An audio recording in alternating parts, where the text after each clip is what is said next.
हमारे missile programme को restrict करने की कोशिशें हो रही हैं, या हमारे एटॉमिक जो क्या ये सच डेवलपमेंट है उस पर कोई क्या ये डिस्कशन हो सच रही है है? शेख साहब? या पाकिस्तान और चीन के मुज़ाकरात हो रहे हैं बीजिंग में, आपको लग रहा है कुछ रिलीफ मिलेगा चीन की जानिब से? देखिए मार्च है, चोर है, डाकू है, पैसे ले गया, फलाना कर गया, ये कर गया, अमेरिका कर गया, फलाना कर गया, और अवाम है हमारी सारी बात है। शायद IMF को ये भी कहा हो कि आप फिलहाल ये प्रोग्राम अप्रूव मत करें, स्टाफ लेवल एग्रीमेंट ना करें। दोनों चीज़ों में पॉसिबिलिटी तो है, लेकिन IMF बराह रास्त हमसे इस किस्म के मामलात ना उठा सकता है और ना उठाने चाहिए। ये उनकी नमस्कार दोस्तों, पाकिस्तान अब चाइना से अब आखिरी भीख की गुहार लगा रहा है, क्योंकि सऊदी अरब और कतर और UAE ने पाकिस्तान को नकार दिया है। IMF भी पाकिस्तान को उल्टा लटका कर मार लगा रहा है, क्योंकि पाकिस्तान के अब न्यूक्लियर पर आंच आ चुकी है। इसी वजह से पाकिस्तान ने प्लान भी तैयार किया है और चाइना से भीख मांगने का फैसला किया है, क्योंकि पाकिस्तानियों को लगता है कि IMF प्रोग्राम में रहे तो हमारे न्यूक्लियर की भी नीलामी हो जाएगी। इसी वजह से अब पाकिस्तान अपने अब्बू के पास गया है कि हमें थोड़ी सी रहम की भीख दे दो। ये सच नहीं, है? मैं क्या कह सकता हूँ, मुझे कुछ पता नहीं है। देखिए मैं क्या कहूँ, लेकिन अभी तक IMF का प्रोग्राम नहीं हो सका। हम इकनॉमिकली, आप बताइए जो राणा साहब, मैं से ये कह रहा हूँ कि हमारा मरीज वेंटिलेटर में है, हम बाद में उसको झगड़े कर लेंगे या इलेक्शन की डेटें रख लेंगे। मैंने ये बात मई में की थी असेंबली में 25 मिनट की तकरीर। अभी आप जो मरीज वेंटिलेटर इकानमी का जो मसला है, मिल बैठ के उसका हल निकालें।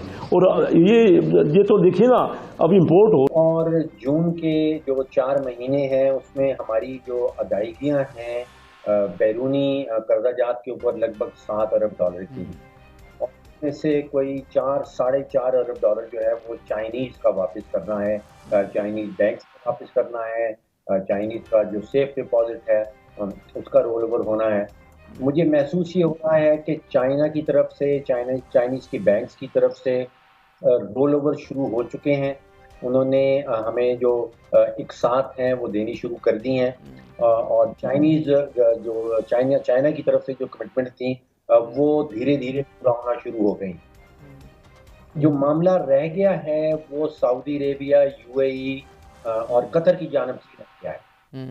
IMF का कहना ये है कि जब उन ममालिक से, जिनको हम फ्रेंडली कंट्रीज कहते हैं, उनकी तरफ से ये कमिटमेंट हमें मिल जाएगी, ये वादा मिल जाएगा, तो फिर जो आखिरी हर्डल रह गया है, जो आखिरी रुकावट रह गई है, वो भी पूरी हो जाएगी और फिर बोर्ड मीटिंग की तरफ, IMF की बोर्ड मीटिंग की तरफ कदम बढ़ाया जा सकता है। तो पेंडिंग रह गया है वो मेरा ख्याल है सऊदी अरेबिया, UAE और कतर के जो वादे हैं कमिटमेंट के, वो बकिया तो है। सर सऊदी अरब, UAE और कतर पैसे क्यों नहीं दे रहे? पहले तो ऐसा कोई मसला ही नहीं था। क्या एतमाद का फुकदान है उनको इस गवर्नमेंट पर? देखिए मुझे लग रहा है कि यहाँ पे एक वो अंडा मुर्गी वाला मामला शुरू हो गया है। IMF ये कह रहा है कि पहले मुझे कमिटमेंट चाहिए उन ममालिक से, और वो पूरा का पूरा जो $7 बिलियन की अदायगी है उसका हिसाब पूरा करना होगा। और बाकी ममालिक से लग रहा है ऐसे है कि पहले IMF का प्रोग्राम के अंदर आप दाखिल हो जाएं, उसके बाद हम जो है, जब आपके पास एक मॉनिटरिंग मैकेनिज्म आ जाएगा तो फिर हम अपनी इमदाद का सिलसिला जो है वो शुरू करेंगे। तो यहाँ पे पाकिस्तान फंस गया है और कहीं लड़ाई हो रही है अंडा और मुर्गी वाली। लेकिन सोचना हमने ये है कि अगर ये सारा काम मुकम्मल हो भी जाए तो फिर भी आप सोचिए कि जून तक ये मामला पूरा है, उसके बाद हमें दोबारा से IMF के पास जाना होगा और IMF से इससे भी बड़ा पैकेज चाहिए होगा। तो मामला ये है कि ये बीमारी की अलामात को हमने दूर करना है। ये सारी चीज़ें जो हम बहस कर रहे हैं, ये सिर्फ और सिर्फ बीमारी की अलामात को दबाने की कोशिश हो रही है। बीमारी का इलाज इसमें नहीं है। बीमारी का इलाज ये है कि हमने अपना बजट का खसारा दूर करना है। बीमारी का इलाज ये है कि हमने अपना तिजारत का खसारा दूर करना है। IMF से लोन आ जाए, सऊदी अरेबिया से लोन मिल जाए, चाइना से लोन मिल जाए, ये सिर्फ हमारी बीमारी की अलामात को दबाएंगे, बीमारी का इलाज नहीं है। डॉक्टर साहब, ये जो मनाजिर हम दिखाते हैं पूरी दुनिया को, पाकिस्तान में ऑपरेशंस हो रहे हैं, पुलिस मार रही है लोगों को, शेलिंग, क्या आलमी सरमायाकार जो है वो ये देखकर यहाँ पे सरमायाकारी नहीं कर रहा, और पाकिस्तानी सरमायाकार जो है क्या उसका एतमाद है इस हुकूमत पर या इसकी पॉलिसीज के तसलसल पर? ये असल सवाल हैं जिनके जवाब हमने ढूंढने हैं। एक बड़ा गहरा चोली दामन का साथ है सियासी इस्तेहकाम का और माशी तरक्की का। इन ममालिक में सियासी अदम इस्तेहकाम रहता है।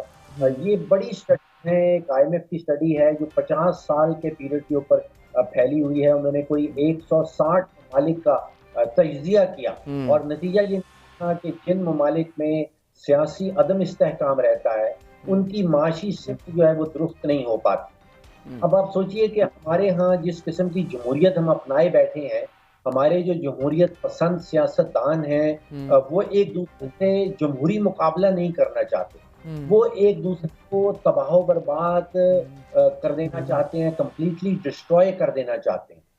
वो मुकाबला इस सूरत में नहीं करते कि उन्होंने अवाम की फलाह बहबूद का ज्यादा ख्याल किसने करना है।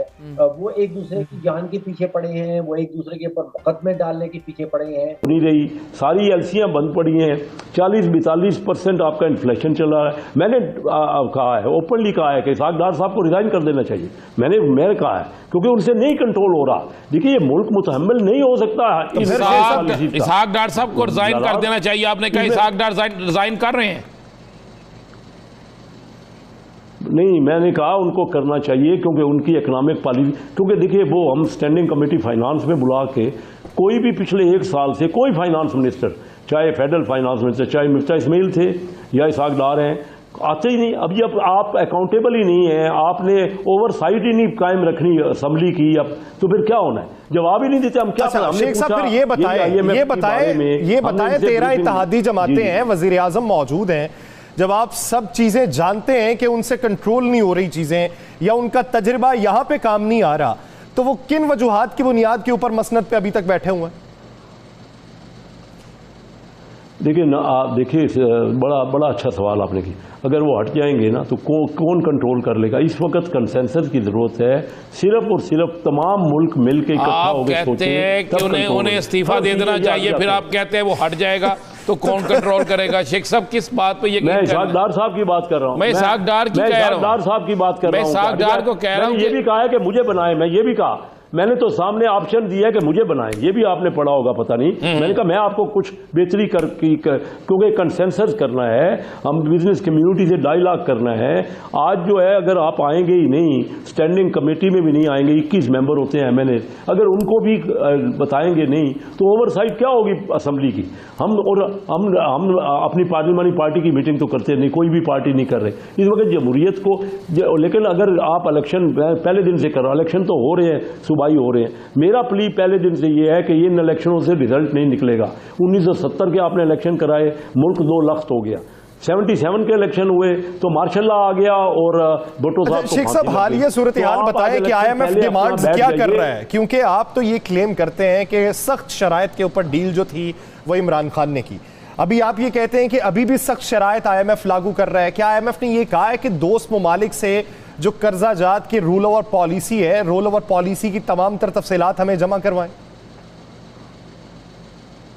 देखिए यही तो मुश्किल है कि हम सारी बातें बाहर से सुन रहे हैं। मैं स्टैंडिंग कमेटी फाइनेंस का चेयरमैन हूं।